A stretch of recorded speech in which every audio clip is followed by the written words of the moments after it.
And your son, Yeah. 17, his homemade observatory. Yeah. This is fascinating. Well, he happened to be looking in the right place at the right time. Reading. How old were your sons when they could read? Well, it's an interesting story, Wes, because Grant was articulate and we thought intelligent, but he just wasn't interested in reading. We kept thinking, well, he's going to learn. Finally, Grant was very interested in Indians and the Indians in Northern California, and he finally came across some interesting mounds and started becoming interested in the Indians that are indigenous to our area, the Pomos. And we said, Grant, we know nothing about the Pomos, absolutely nothing. And by this time, Grant was 9.5 years old and still did not read. Wow. I know that's going to sound shocking to some of the people in the audience. Spoke very good English and good grammar? And he was articulate and lively and interested and so we really weren't that concerned. But, you know, at the age 9.5, if you're in public school, you're in 4th grade and you don't know how to read. This ought to spell C-A-T-cat, right? It was, but he became interested in the Pomos. We said, we have no knowledge. We can't help you out at all.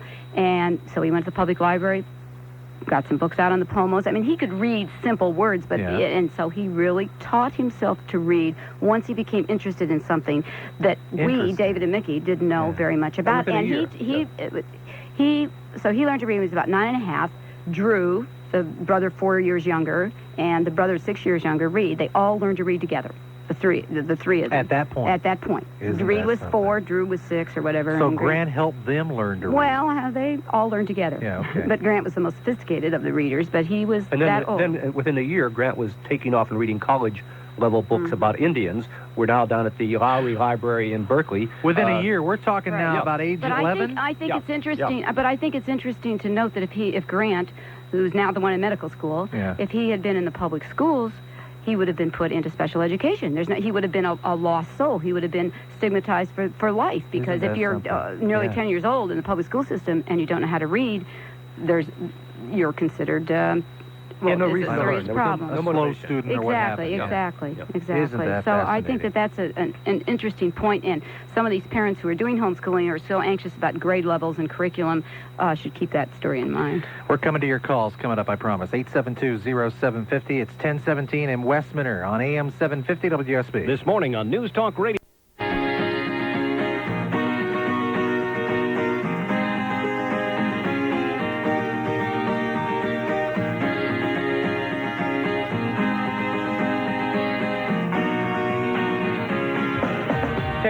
And from the Weather Center, AM-750 WSB meteorologist Kirk Mellish says this fog and drizzly condition will be with us most of the night. Low tonight, 45 degrees, and mainly clouds tomorrow when you get back to work and run around during the day. Daytime high, 60 degrees tomorrow. Rain on Saturday, 46 is the temperature in Midtown. We're talking about homeschooling with David and Nikki Colfax, parents of homeschooled children who have gone on to Harvard University. Terrific, fascinating stories tonight. Debbie in Roswell, a first-time caller on News Talk Radio, AM-750 WSB. And Debbie, like everybody else, thanks a lot for waiting. Sure, Wes. Thanks for having me on tonight. My pleasure. Thank you. I have a comment for you and a question. Okay. I've homeschooled my children for a year, and I'm thrilled with the academic growth they've experienced. My question is this. The state of Georgia requires children who are homeschooled to be tested every 3 years after the 3rd grade. And from what I've heard tonight, the results of these tests don't need to be submitted to the state. We also have with us tonight Steve Weathers, who's a homeschooling parent and involved at the state down in the state when we were setting up homeschooling in the state of Georgia. So, Steve, you want to comment on that? Well, my question is this. I'm comfortable and confident that my children are being taught well, but there's definitely a potential for abuse here. What's to keep a parent from telling them homeschooling, but actually not teaching them? And by this I mean that the parent may feed the state their candy paper, but truly the children are not being adequately taught. What happens to these kids, and how is this situation prevented? Great question. Well, actually, what happens to the children that aren't performing in the public school sector? 2 or 3 years ago, the National Association of School Boards came out with basically a policy paper on homeschooling.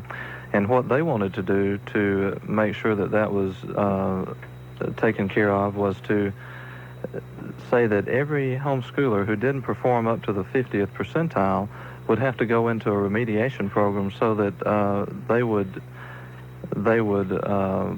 what am I trying to say, watch over your shoulder and determine how well you were doing. And if you didn't bring them up to what they considered par, then they would make you force your children back into the public school. But they're taking your information on that, right? I mean, they're taking your word that it was a 50% or whatever. Right. Her question also involves, what about those who might, she called a candy paper, who are just fudging on the numbers, or how do you cross-check that to make sure that the reports, if I hear you right, Debbie, you're asking how does the state know the reports coming into them are legitimate? Well, what I'm getting at is that the state doesn't even know, and maybe the Colfaxes could speak to this, but there was a big scandal in California concerning the fraudulent test scores that were being given in the public schools. Mm-hmm. And what we're getting at in this is that parents in this country of America are considered to be innocent until proven guilty. And we are assuming that parents are doing a good job unless we have a real good reason to think that they're not. And homeschooling is a very self-policing type of situation. Right. Parents who are not doing a good job and are not enjoying it, it's a whole lot easier to send them out the door to public school in the morning, and that's what happens. That's what happens. Dave? Yeah, I think that that's a good answer. The thing is that obviously we're eventually going to come up against that case that everybody's going to point to. So far, after all these years, there has not been a case that anybody's been able to point to. Mm-hmm. And given the record of homeschooling, there are a lot of schools we know that are not doing the job. But by the same token, there aren't very many, if any, homeschooling parents who aren't doing a good job. And I might say that also in the public schools, you've got 49% of the students who are falling below the 50th percentile. Mm. If we did what they wanted to do, then we would take those children out of the public schools and send them to better performing private or home schools. By their own definition. To rectify that situation. All right, Debbie, thank you so much for the call. Mario in Jonesboro, first-time caller on News Talk Radio, AM-750 WSB. Thank you for waiting, Mario. Oh, good. Thank you. I enjoyed listening to your show. Thanks.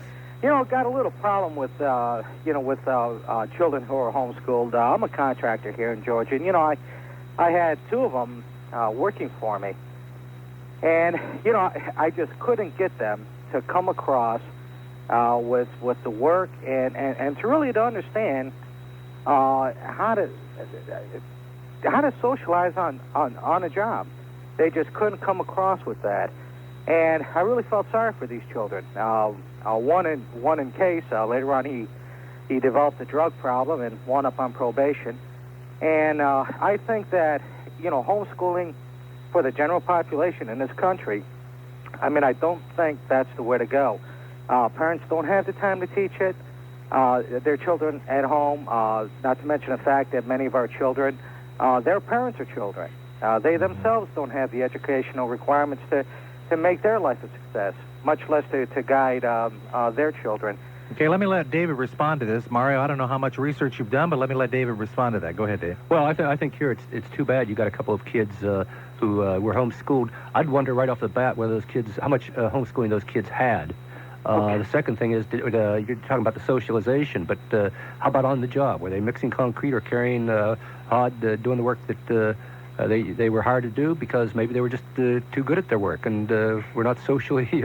it's odd to hear an employer saying somebody with his workers were not social. Well, they were supposed to interact with the customers.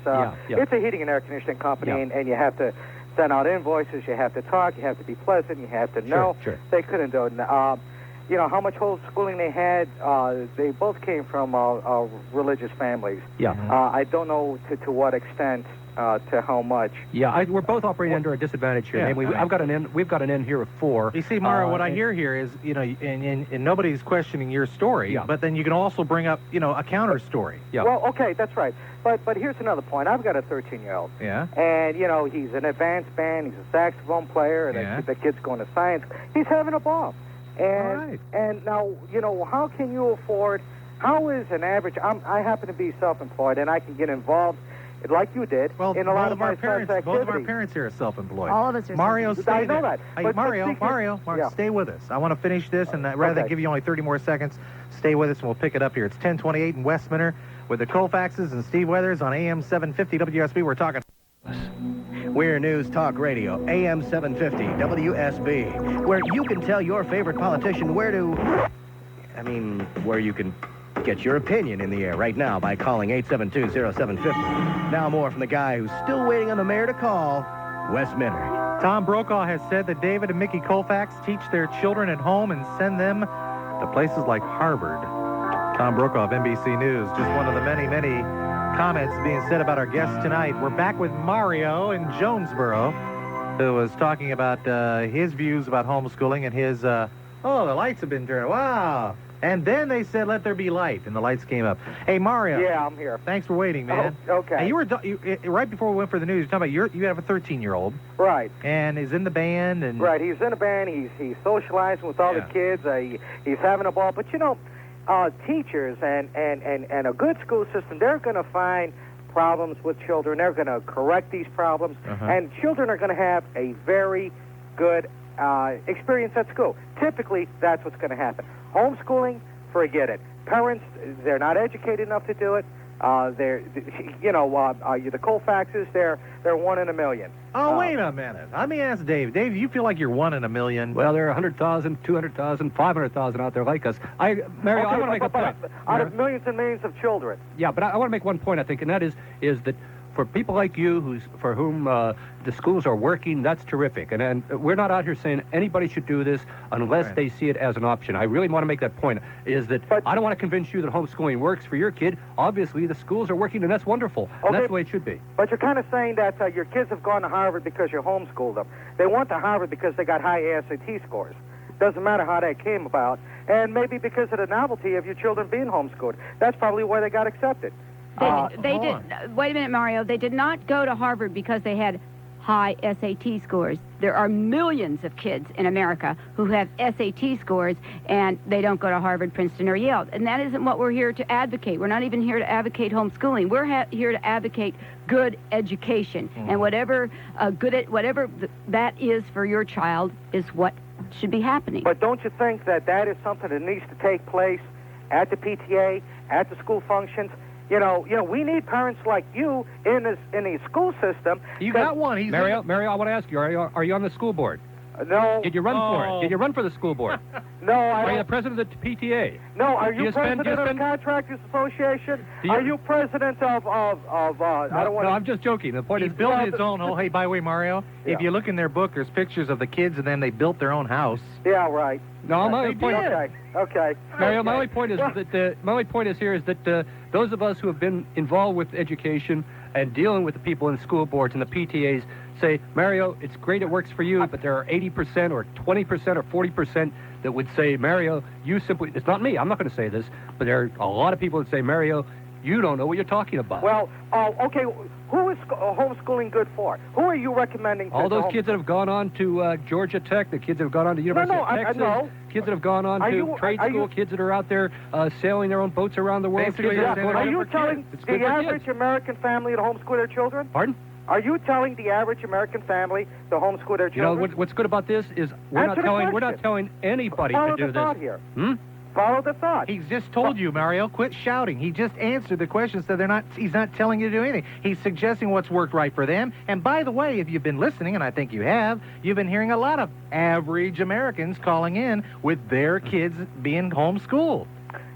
No, we're not advocates. The thing is here is unlike the school principals, unlike all those bureaucrats that are getting paid $50, $80, $100, $125, $150,000 a year to advocate something, the Colfaxes sit up there and we raise animals and we raise kids. Some people think we did a pretty good job and they want to know about it. That's why we're on the radio tonight. How much were you paid when you were a bureaucrat?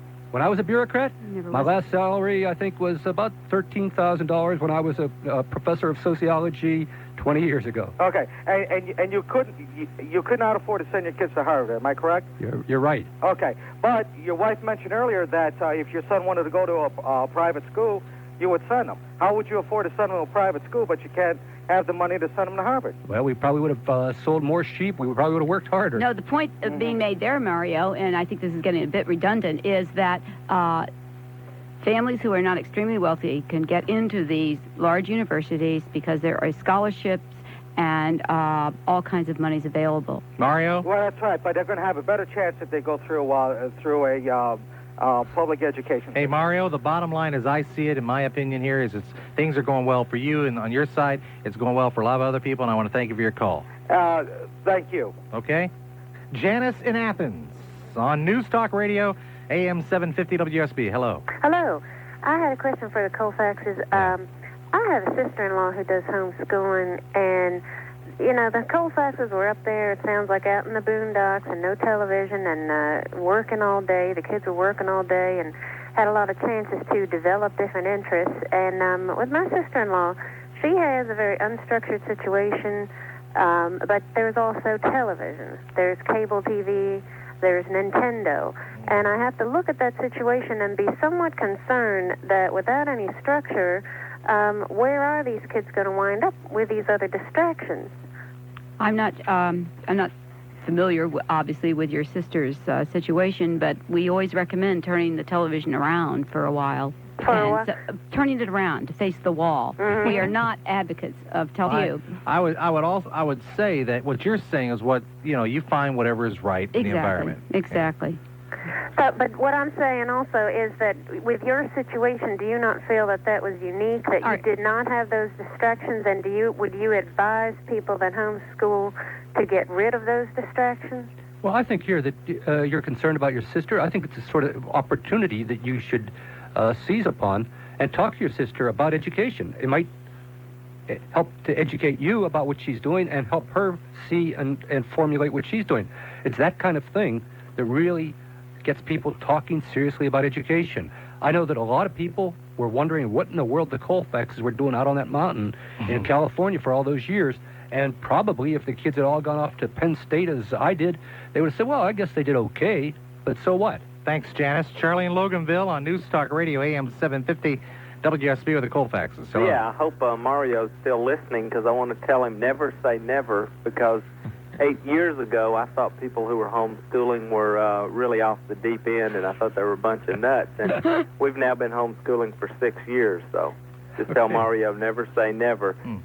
Just wanted to say also that even though here in the state of Georgia we have very liberal homeschool laws compared to some states, there's quite an antagonistic situation between homeschoolers and the local homeschool board. We do have to report our attendance records to the local school board, and I was just wondering if the Colfaxes or if David that you have there, as far as the legal situation, what legal rights we have. Like, well, let me let Steve Weathers address Yeah, Steve's the one to answer. We've been told that we don't have the right to go in the local school library. We have a son who would like to play high school baseball. We've been told, that's not a possibility. All right, Steve. Well, that's basically true in Georgia. Once you opt out of the public school system, you are on your own. And we're not on our own in paying our taxes, though. You certainly are. And I want there to be a strong public education system. I believe strongly in that it behooves all of society for us to have a good public education system. So I don't mind paying my school taxes. But I do have a concern and a problem with such an antagonism from the public school system. I don't want to threaten those people, but they feel threatened by me, and they're very defensive. Do you understand what I'm saying? Well, they in a very real sense are threatened by you, because you're doing something that they cannot do in the public schools. And you're giving your children things that they cannot give in the public schools. And we've touched a lot on academics tonight, but you're giving your children things in moral character. You're giving your children... But, Steve, don't you think, and I hate to interrupt you, but, to kind of pick up on the other side there, I mean, there are some in the public schools who would argue, and I think valiantly, that moral character, self-esteem, discipline, values, and traits are being taught in the public school system. Well, character is certainly being taught in the public schools, and you did a show last week on sex education, and we found out what kind of character is being taught in some of those classes. And we get calls all the time of people saying they're sick and tired of the filth that is being taught to their children. And you can be sure that they're learning a lot of things in the public schools. You just look at the results of it. Sir, I appreciate the call. Thanks a lot. Fix your car, fix your house, fix your life. This weekend on News Talk Radio, AM-750 WSB. Yeah, we do it. We do that. We help people fix everything. Saturday afternoon at 2 o'clock, we help them fix their car with Mac the Mechanic and the Auto Helpline. And then when they get done working on their car, they work on their house at 4 o'clock. Dave from Conyers, host Conyers' little town out here, and that's where Dave's from. That's why he's calling us for the first time. Thanks for waiting, Kim. Hi. Hi. Hi. I wanted to ask a couple of questions. Yeah. I am planning on beginning homeschooling in the fall with my 5-year-old daughter. My first concern is that she is not excited about this at all. She sees her little friends going to school, preschool especially, and she really wants to go. I think she thinks they play all day because every time we pass a playground, they're playing. Do you have any suggestions on how to get her excited, motivated like we are? No, I think here now. This is I probably sound like an old fogey here, but she's only 5 years old, Mom. She shouldn't be excited, and she definitely should be not motivated to do anything that Mom wants her to do in this regard. Just relax, back off, let her play, let her have fun. 5, 6, 7. When she's 7 years old and she's still not interested in much of anything, catch us on the next round. But I think right now, Mom is the one who is having problems right now. Wow. Don't project this on to the 5-year-old. I think a lot of parents really get excited about homeschooling and somehow expect this to be catching to the kids. And I think you're not going to be homeschooling. Just keep doing what you've been doing for the last 5 years. Be a good mother. Okay. Okay? Now, Relax. Relax. We keep saying, relax, take it easy. There's nothing exciting and nothing worrisome about all of this. Tell me what your opinion is about the ATIA program. I'm sorry, that's one that goes right on by me. We don't, we're not really very good on the different Well, we just don't really materials. recommend anything because lots of times you can get there are all kinds of good programs out there, and just find what works for you. You're going to have to experiment Talk and to buy your what local works. support groups. I think find out what other people find think. what works We're not with other experts people. on these things, right? All right. Thank you. Thank you. 12 away from 11 o'clock. And they've got to leave at 11. But I tell you what, if you're on hold when 11 comes, I think we can maybe have somebody talk to you off the air if you haven't got your question answered. Okay? I've committed them. Wait a minute. I've committed. Well, maybe if we can't, Such maybe a we can deal, get back right? to it, because Such a deal. I don't want people to feel like they can't get a question answered. I think the thing here is we'll tell everybody, though, they're welcome to come down to the conference on Monday, and I think that's where we have all day. We're committed to answer that's probably the better It's something like thing, 8 hours or something, and we have a lot of time, and we'll stand up and do our Ann Landers Act all the way down the pike. President's Day, February 17th, this Monday, is a Homeschooling for Excellence seminar happening at the New Hope Baptist Church in Fayetteville, and the phone number is 964-3928 if you want more information. The phone number here is always 872-0750, and the radio station, as always, News Talk Radio, AM-750 WSB. Sometimes your mind needs to take a rest. David and Nikki Colfax. Also want to thank Steve Weathers here in the Atlanta area, who's also very active in the homeschooling issue, for being with us tonight. This is Dusk, like it's dusk at night, in Alto, Georgia. First-time caller on AM-750 WSB. Hi, Dusk. Hello, Wes, and welcome to the Colfaxes. Thank you. What I would like to do is encourage the listeners not to take the Colfaxes as the one in a million shot. Our family has taught our 3 children at home for 10 years now, and both daughters are honor students at the colleges of their choice. And for us, this week finished the novel, the best-selling novel by Thomas Tryon called The Other, and had his first PageMaker publication come off the press. He is 12 years old. How about that? And it can be done. Yeah. So I just wanted to, to back them up. And if I may, to make a suggestion or two, it sounded like several of the callers were looking to some sort of curriculum, not just winging it, as you might say, but looking for some sort of structured curriculum. We found useful for both daughters programs through what is called American School Correspondence out of Chicago, Illinois. And it's a non-profit school that has been in existence for 100 years. And, okay, well, let's not make a commercial out of it. I'm not associated with but I mean, because we got a lot of people on hold here, and I don't want to get, Right. Well, thanks for the recommendation. There are a lot of good things out there, and parents should be out there just sorting through piles of catalogs, like as I'm sure you did. Yeah, I mean, there's a lot of good stuff out there. Thank you, Dusk. Glenda in Forest Park, a first-time caller on AM-750 WSB. Hi. Hi. Real quick. I was wondering, do you have to get approved or a certificate to teach at home? And if you do, how do you go about it? Steve, how did you guys do it here in your home? Well, there's no approval process, and that's because you have the primary function as the parent of the child to determine the form and content and character that child's education takes. So the basic academic requirement in the state of Georgia is that you at least have your high school diploma or the GED equivalent. And what did you do? How did you notify your school district that you were going to homeschool? What you would do is simply call your local school superintendent in your county and tell them that you would like to begin a homeschool program, and they'll send you the information that you need to start that. All right, Greg in Roswell on AM-750 WSB. Hi.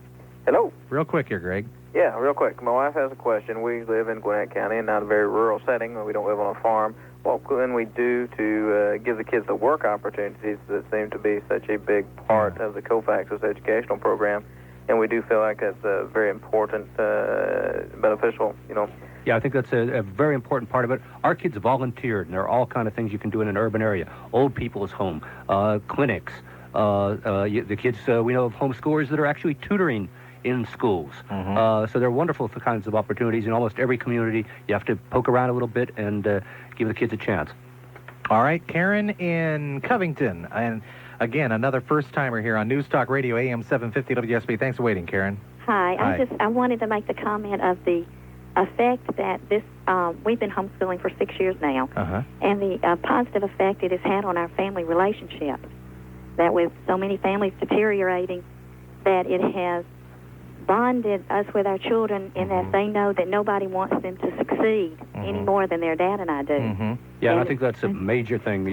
You're sure going about education, you're sure going about your Well, kids. I think that's true no matter where they're going to school. Well, that reinforcement. Right, yeah, and having it in a situation with, they're not ridiculed and there's no one making fun of them during the day, and we've been able to work to help build their self-esteem. That's it's great, definitely a solidifying That's effort. terrific. Thank you, Karen, for the call. And again, our purpose tonight is just to talk to the Colfaxes and learn how homeschooling's worked for them. In no way is it to disparage or to bash, if you will, public education. We're not here to do that. Excellence in education is what everybody supports. And we're glad you listened tonight, and we're most of all glad that we've had these people, David and Nikki Colfax, along with Steve Weathers. Thank you so much for being with us. It was our Appreciate it. pleasure. Our Thank pleasure. You. It's fun. Again, their seminar Monday morning at 9 at the New Hope Baptist Church in Fayetteville. For more information, the phone number is 964-3928. The open hour coming up here on News Talk Radio, AM-750 WSB. We'll get into all kinds of things. You can call us right now. 20 years on the same job, 10 years in the same house, and now I'm out of work and behind on my payments. But I can't let them take my house. Losing your job doesn't have to mean losing your home.